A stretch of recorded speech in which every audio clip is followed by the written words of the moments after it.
Energy, Congresswoman Debbie Lesko. So we hear that Jake Sullivan and Vice President Kamala Harris, they're so worried about gas prices going up. They're telling Ukraine's Zelensky not to bomb Russia's oil facilities?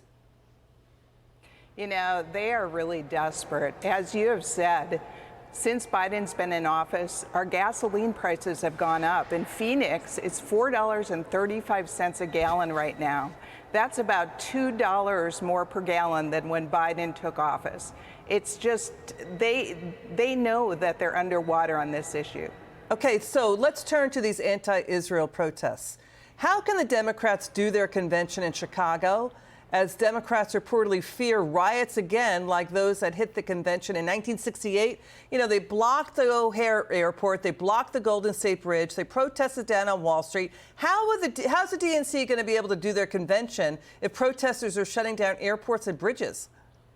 I don't know. It should be very interesting. But even here in Washington, D.C., in our committee hearings, we have protesters that are for Palestinians, against Israel, that are constantly protesting here. This is a real problem for Democrats. It splits their party in half.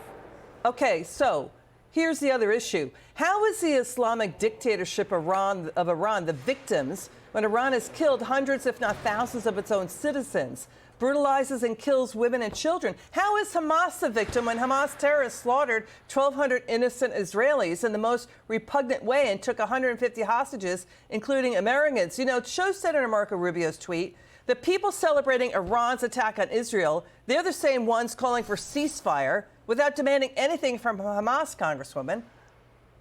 Well, I totally agree with you. I mean, it is absolutely ridiculous. I'm a huge supporter of Israel. I've gone to Israel several times, and I support the United States supporting them. They are a key ally and have been for many, many years. And so when we have congresswomen here in the United States House of Representatives supporting the Palestinians over Israel, it's very infuriating. You know, Congresswoman, we'd love to get your reaction to former President Clinton here. And also you're going to hear from HBO host Bill Maher and also Piers Morgan. Let's get your reaction to this. Watch. I killed myself to give the Palestinians a state.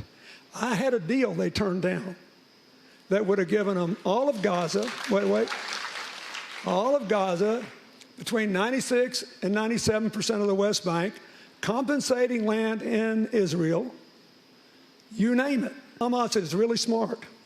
When they decide to rocket Israel, they insinuate themselves into hospitals, into schools, into highly populous areas, and they are smart. So they try. So they they try to put the Israelis in a position of either not defending themselves or killing innocents. When you start chanting death to America in America, I mean, I got it. Charlottesville was real bad when they were chanting death to the, what was it, Jews will not replace us. But on American soil, and there are people who see me say this, oh, he's a conservative now. I'm a conservative. I have not changed. I always liked America and thought death to it was bad. Why don't we say to them, fine, listen, we understand you're exercising your right to free speech. Okay, you go to Gaza right now and you chant death to Hamas. See how many seconds you live. Congresswoman, final word. You know, I stand strongly with Israel. These people are dead wrong. Enemy number one is Iran.